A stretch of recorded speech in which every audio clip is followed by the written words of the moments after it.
Hello, I'm Chris Flisher, and welcome to Turning of the Wheel, an intelligent, lively discussion about astrology, art, and spiritual adventure.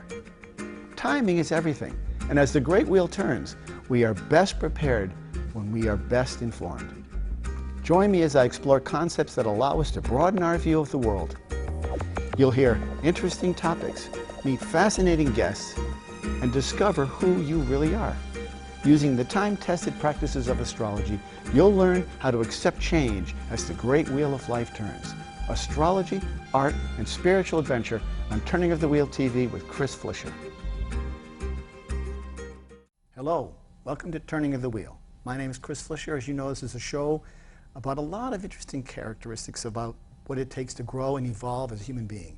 We have a lot of tools at our disposal that we use. I primarily use astrology, it's my favorite, but there's a lot of other tools in our mixed bag of tricks that we can pull out, and they're not necessarily tricks, they're actually tried and true modalities based on long-term historical evidence that really proves to be quite factual, and they are interesting adjunct tools, I would say, to help us understand where we are, where we're going, what's going on in our lives. And it's a way of finding answers. That's what I think. It's really a search for answers. It's a search for trying to find out who we are, what's our potential, where are we going, how are we getting there, how can we best manifest our time constructively so that we get to where we want to go, where we get to where we're supposed to go. That's more important. And I think we are all supposed to get someplace.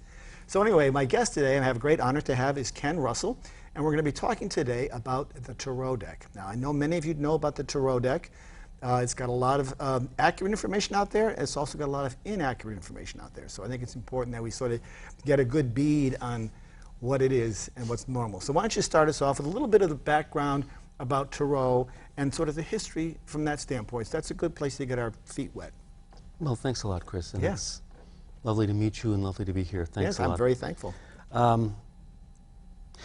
It has a long and strange history, and a lot of it is confused and, as you said, inaccurate. Mm-hmm. It started off as a playing deck, a card playing deck in the Italian Renaissance, where it was called the game of tarocchi, which is where we get our name for the tarot. And it consisted essentially of 5 suits. There were the 4 suits that have evolved into what we understand as our current playing cards. The 5th suit were called the trumps, or trionfi. And they were a series of allegorical pictures numbered from usually, and there's a lot of variation over the years and over the centuries as to the numeration of the cards and the images on the cards. But generally speaking, there are 22 of those trumps. Each of the suits have 10 cards plus 4 rather than 3 nobility. And again, depending on who the designer is and who the author of the deck is, there are lots and lots of variations. Mm-hmm. By the time the 19th century rolled around, there were a handful of decks that were in use for divination, mm-hmm. Fortune telling, and for card playing. And there was a growing mythology that somehow they were linked to the ancient Egyptians. And so you will have seen decks called the Gypsy Tarot or the Egyptian Tarot, or the Tarot of the Bohemians. Mm-hmm. The Bohemians who were actually a Czech people but were associated somehow with the Gypsies. All nonsense, sorry to say. The Egyptian connection was made late and inaccurately. Mm-hmm. Gypsies, the Roma people who originally migrated actually from northeastern India, northwestern India, into Europe, used the cards, and that was part of their stock and trade, one of their several traditional... So people historically sought them out as a form of trying to get guidance. Exactly so. Trying to find so the idea was, I have this big life decision to make, or I'm in the middle of a big life crisis. I see. What's my next step? What should I do? What clues can I find? Which road do I take? Which road do I take? Right, exactly. And during the process of the cards, the cards are very much of a spontaneous draw, so to speak. In that card that that person draws, or the spread that they do when they do a tarot spread, it's going to give them information specific to that day, or is it sort of a glimpse of what's to come? That's an excellent question, and it depends entirely on the reader and entirely on the person being read. So there's a tremendous amount of flexibility. The tarot has settled into a certain number of standard configurations. In 1911, an English ceremonial magician named Arthur Edward Waite. Oh yes, the Waite Rider deck. Exactly. Yeah. Published a deck which is called the Waite Rider deck. It actually ought to be called the Coleman Waite deck, in my view. The pictures were actually painted by a woman named Pamela Coleman Smith, who was nothing short of genius. She translated Waite's ideas and the whole superstructure of ceremonial magic into really gorgeous little pictures, and did really a lovely job of it. And she almost never, well, she gets late credit for her participation. Interesting. But still, again, the major thing is that people would consult a tarot reader, or what I suppose historically was sort of seen to be a gypsy or whatever, with the idea of getting advice. Should I get pregnant? Should I move to, you know, Czechoslovakia? Should I move to wherever should I go?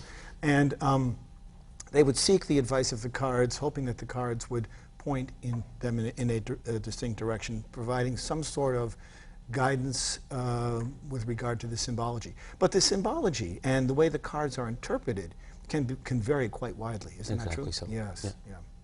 So in the modern world, we have actually the tremendous benefit of an astonishing array of different cards.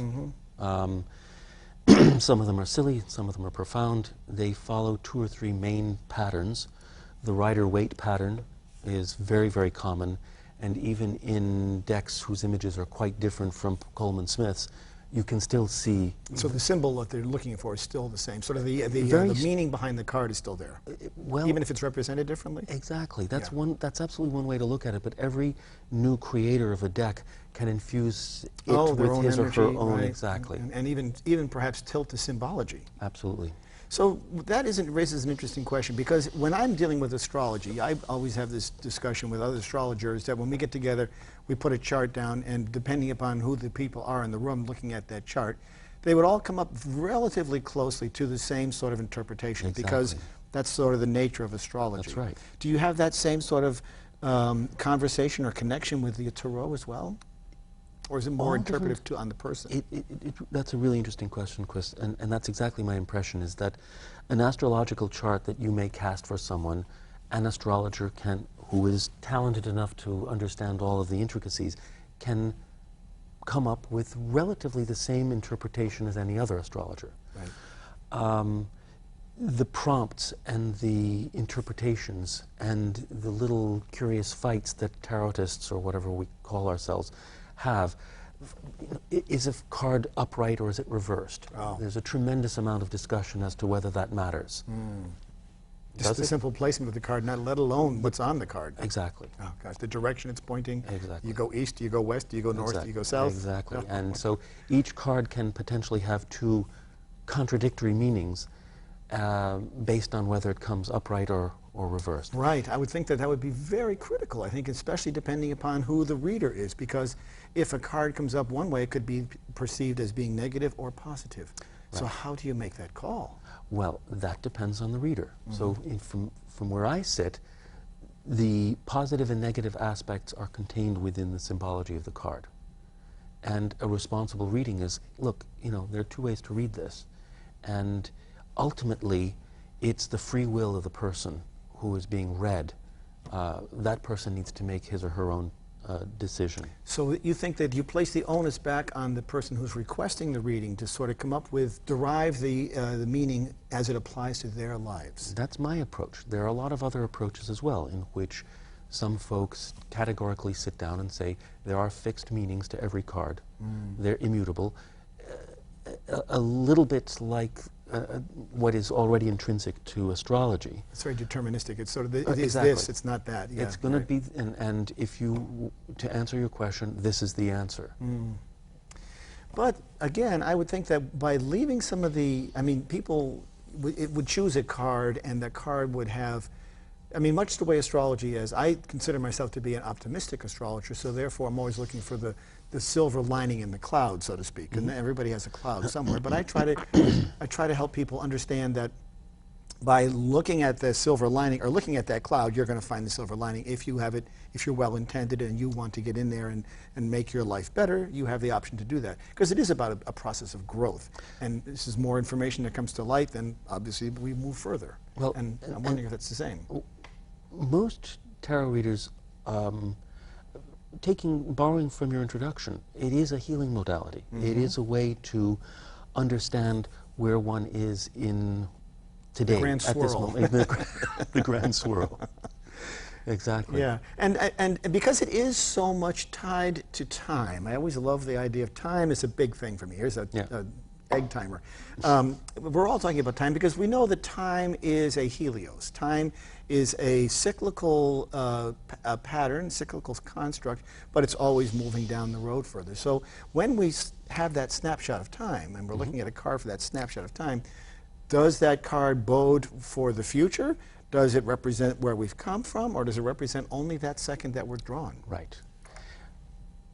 That, again, depends on the way in which the reader approaches things. So, very simply, you choose a deck, you understand what the intention of each card was, and you accept it. You may sometimes supplement it with your own interpretations and your own instincts about a particular card. The next thing that happens in a tarot reading is a spread is created. Okay. The simplest spread, of course, is pulling one card. The next simplest, of course, is pulling two cards. And so on. And so on. But here's the interesting bit. Each card lands in a particular place, and the place determines what the meaning is. So, for example... So placement is important. Placement is absolutely important. Another very simple layout would be a three-card turn, where you randomize the cards as thoroughly and as fully and as magnificently as you can. And using whatever thing that makes you feel that it's most random, and this is actually a very interesting point, because the more randomized the cards are, the more interesting the outcome, curiously enough. I can imagine. Yeah. You pull one card face down, that is this moment. You pull another card face down, that's the past. The third card, that's the future. There you go. You have a layout where each place represents a particular thing, and the images on the card in each place will give you some sort of an insight into... Okay. You see what I'm going with? Yeah, I do. Totally get that. When you come up with that spread and you look at it, and since the person already knows where they've come from, do you find that you have to sort of back your way into that story? Or does it actually jump right off the card and say, oh, you lost your mother last year or whatever, or you had, something, you lost your career last year, or something like that. I mean, is it that sort of granularity you're looking for? It absolutely can be. Another very common model is not to show up and say, oh, just give me a reading. It's, I've got a question. Right. Always starts with a question, which I think is very important. Well, that sets the intention. Exactly. Exactly. So if the question is, what am I going to do next in my career? Then typically the placement of present, past, and future would tend to suggest what it is that this person's career has been, is currently, and may be in the future. With specifics or just generalities? That depends on the reader. That depends on the reader and how well they can intuit the needs of the...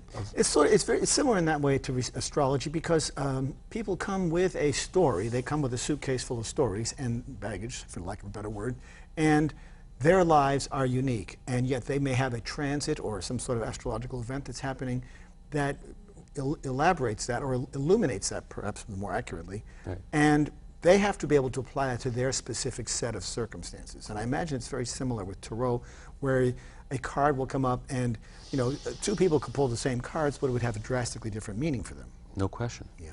No question.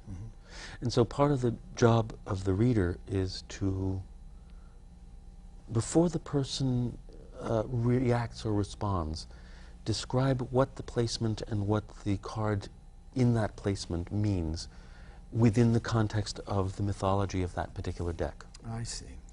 After which, you enter into a discussion and you say, you know, what do you think of that? How does that fit with the Yeah, so a question that lot you have in must mind? happen post the draw, because a lot of the information has to come from not only from the initial question that's asked, but also must come from the interpretation, where you sort of tease the story out Absolutely right. out of what's going on. Absolutely right.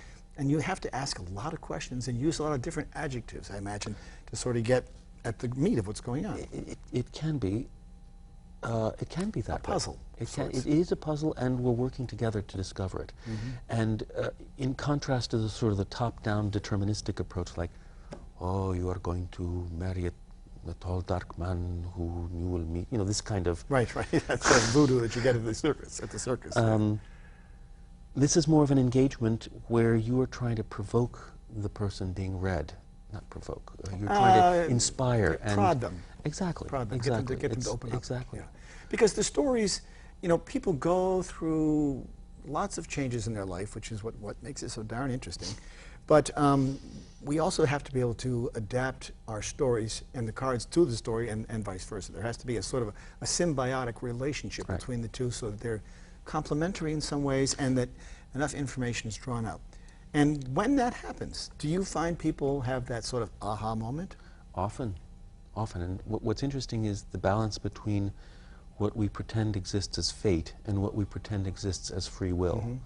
And the tension between those two things is often where the most interesting part of life happens. And so often people come to the cards and say, I just need an answer. I can't think about this anymore. I need clarity. Please give me clarity. The most interesting readings are ones that start off with absolute muddiness, where there is zero clarity. And why did they come then? Well, hang on now. So they came looking for clarity. You turn cards in according to whatever everyone has agreed to beforehand, and they go, I don't know what any of this means. How could I don't see? I'm not feeling that aha moment. Those are the most interesting readings, because then you dig in under the surface and say, well, you know, this particular card in this place suggests this, and this. Is there any resonance with that?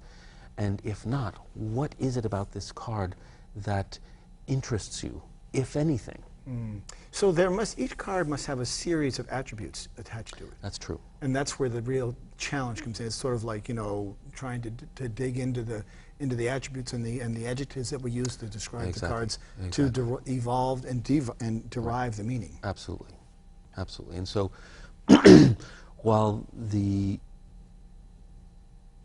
symbology and the attributes, as you call them, and that's a very good word to describe the actual characteristic of any card, is fixed within the context of, again, the mythology of the particular deck in question. And I'm using the term broadly here. It also can tell a little story. And if it's a question of feeling instinctually what it is that the querent is asking. What is the story? What is the underlying story? How do the three cards, to use this simplest spread, how do these three cards interrelate? And how do they interrelate in you, the querent, the person asking the question? So would you say that there is a finite series of outcomes, or is that immeasurable? No, well, we start off with 78 cards. No, but I'm saying the final reading, or the final sort of the questions are asked, the cards are drawn. Is the interpretation open to limitless boundaries? Well, that's the tricky bit, because you want to kind of fix it a little bit, and you also want to leave it enough flexibility so that the person can go back and reflect on it. If one is too definitive in saying, your past is this, your future is that, and your present is that, and that's just the way it is, kid. Yeah, interesting. You know, the one that intrigues me the most is the past, only because of the fact that that would be most difficult to define, because the person's already experienced it. Right. In the present, of course, we're only going forward. In the future, we still have no idea. But so that's interesting. I mean, that's where I would think that would be difficult. You could possibly be challenged by, how do we know this is true? And that's where some of the machinations of the conversation have to come about. Yeah.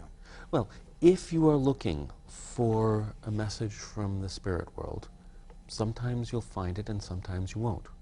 Yeah, I've done readings that have been complete rubbish. None of the cards made any sense to the querent, and they felt grumpy. Oh, interesting. And I felt grumpy too, to tell you the truth. And why do you think that happened?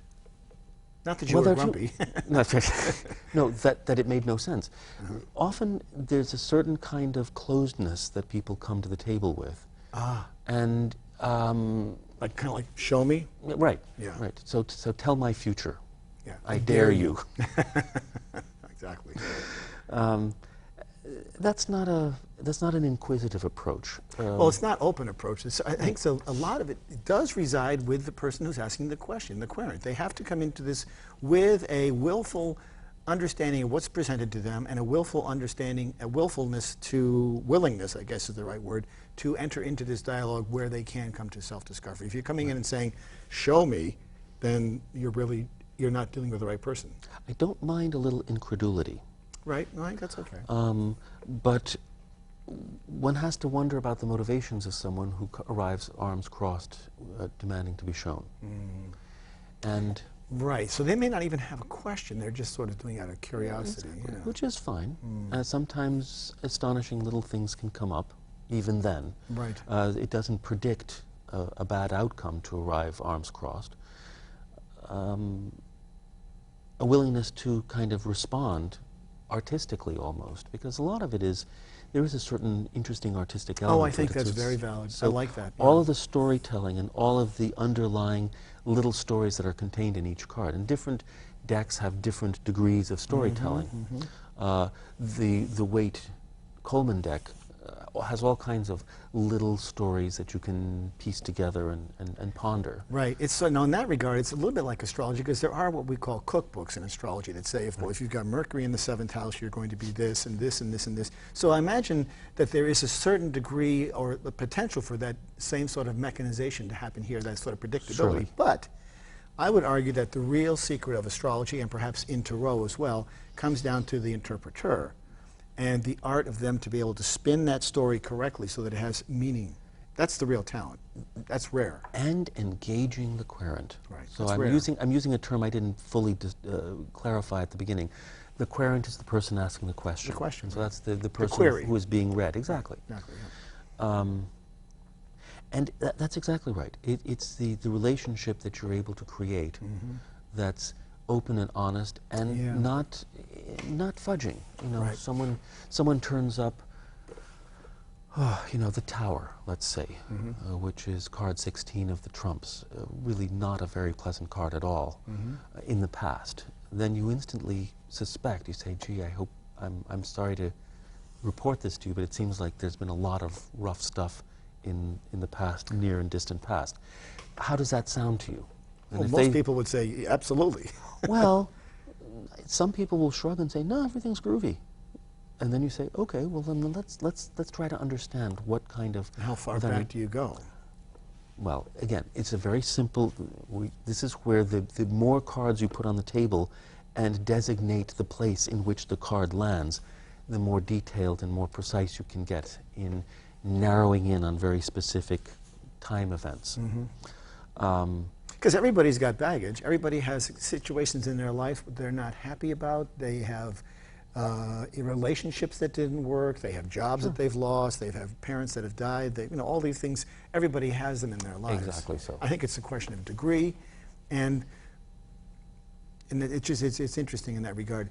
One thing is that the tarot has sort of always carried this cloak of this mystique, much the way astrology and all of the other, you know, modalities carry, of this sort of what, you know, this Hollywood kind of mystery Right. where we have the gypsy with the crystal ball and all this stuff. And you know, I mean, I wonder if we're beyond that. Some of us are and some of us aren't. There's a whole variety of readers and a whole variety of querents. Right. They're the people who want to be told what's going to happen next, and that's lovely. And if they find a reader who is willing to tell them what's going to happen next, then it's a perfect match. Yeah. From my perspective, it's the narrative, it's the story, it's Yeah. the engagement, it's the human engagement. And by using images that are reasonably fixed in their meaning, and putting them in these places, you can still construct a very interesting story Yes, you can be You certainly can. that can be helpful to the querent. And I think that perhaps just that simple process of the conversation is worth the wait, worth the price of entry, so to speak, because Right. just being able to unload yourself of that conversation, I think oftentimes, even when I'm dealing with astrology, sometimes, you know, the people who come to see me typically are unhappy at some point in time. They're seeking answers. And anybody who's a seeker is somebody who's going through, everything's not sunshine, lollipops, and roses, obviously. So they're at that point in their life where things are that way. And so they're looking for answers, and so just the simple fact that they're seeking, just as because there's that impetus, because their roof is leaking and it needs to be repaired, it needs to be fixed. That's where the guidance can come in, and I think that, you know, none of us really know what the future holds. All we can do is sort of pick a spot. I love the analogy of driving at night with the headlights on, and you can only see so far ahead of you in the desert. If you're in the desert driving with the headlights on, you can see 500 feet in front of you. And yet you still drive. And you think that you have trust that the road is there, and you're following that stream, and you're going down that road. All those metaphors apply. And yet a little bit of guidance is also very helpful, because there might be a bump in the road ahead. Right. Well, and just having a hint.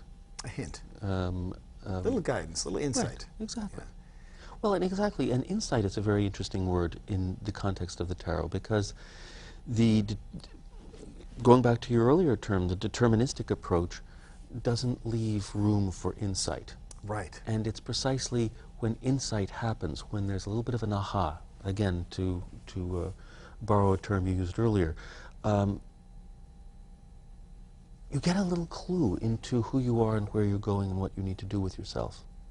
I agree. I think the conversation is really where it's at, because I think in that conversation, that dialogue, you know, you must have been in brainstorming sessions in your life at some point in time where people enter into the room and they have no idea what's going on, but all of a sudden, through the sheer virtue of the chemistry of the people in the room, boom, all of a sudden this idea comes out, and like, wow, we just figured this thing out. And that's magic in itself. I mean, that's simply the chemical, the organic process of the conversation happening in a very real way, that one idea spawns another, it spawns another, it spawns another. Before you know it, you get this ripple effect, and the snowball comes out of the chute. Right. Anyway, we've been talking today with Ken Russell. We're going to have him back on again to speak again as well about the Tarot. It's a fascinating subject. I've always enjoyed it. His website is on the screen there. You can see. I encourage you to look into him. He's great as far as with regard to the Tarot, as well as life coaching. Very valuable, very interesting, very erudite guy, and it's a great pleasure to have met you and had you on. So thank you very much. Thank you, Chris. Thank you.